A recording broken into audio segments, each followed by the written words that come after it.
Salut à tous, c'est Bérangère de Pattes en L'air et aujourd'hui on se retrouve pour une nouvelle vidéo. Je sais que ça fait longtemps que vous n'en avez pas eu, j'en suis désolée, mais vous inquiétez pas, je vais réparer cette erreur très vite. Il y a une petite surprise qui vous attend dans les jours à venir.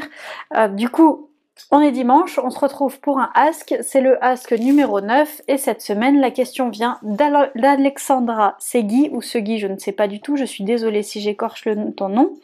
Question, que faire à la place de dire non à son chien lorsqu'il déchire une poubelle ou autre en méthode positive? Donc en méthode positive, évidemment, on sait bien que je ne fais rien d'autre que cette méthode positive. Déjà dans cette question, il y a deux points.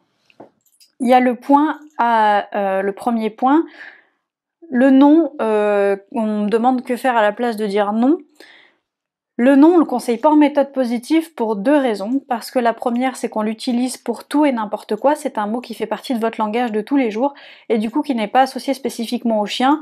Et du coup, comment le chien comprend que vous dites non à lui et pas à quelqu'un d'autre, par exemple. Et là, vous avez la visite de Monsieur Widow le chat. Du coup, on le conseille pas pour cette raison-là.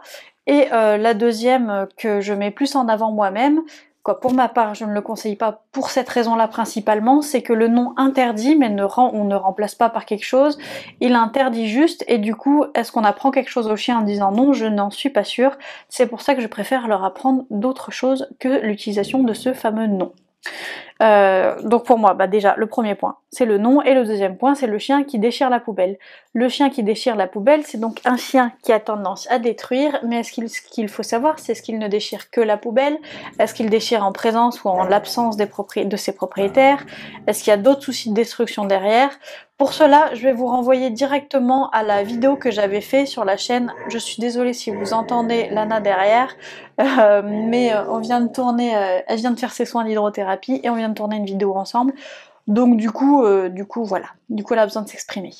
Du coup je disais, voilà, je vous renvoie vers la vidéo que j'ai fait sur la chaîne du Jardin de Snow, allez passer le bonjour à Marion de ma part, qui traite justement des destructions des chiens, et comment trouver la cause et comment avoir quelques pistes, même des solutions pour régler ces soucis-là.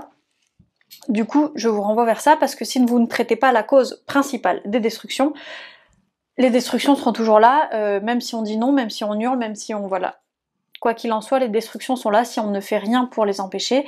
Du coup, traiter la cause toujours avant de traiter juste les conséquences. Si on traite juste le fait de la destruction de poubelle, mais qu'on traite pas par exemple un ennui ou une angoisse qu'il y avait avant, et ben la destruction de poubelle sera toujours là, ou ce sera autre chose. Donc je vous renvoie vers la vidéo, allez vraiment y faire un tour, c'est important.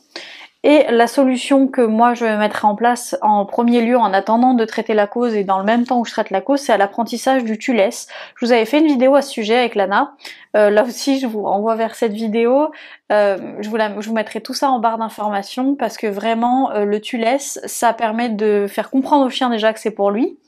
Alors tu laisses, pas toucher, voilà, c'est un peu la même chose. Ça permet de comprendre que ces mots-là sont pour le chien. On les emploie moins souvent, en tout cas dans la vie courante, qu'un non.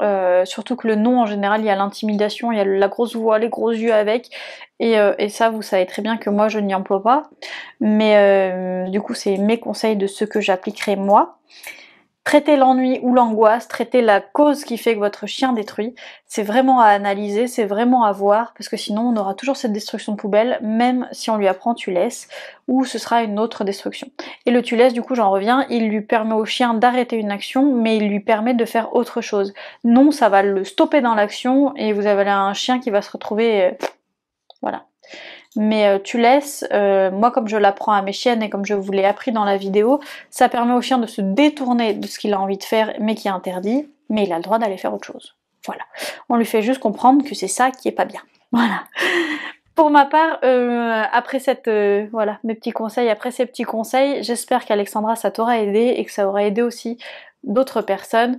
Je voulais vous remercier pour tout.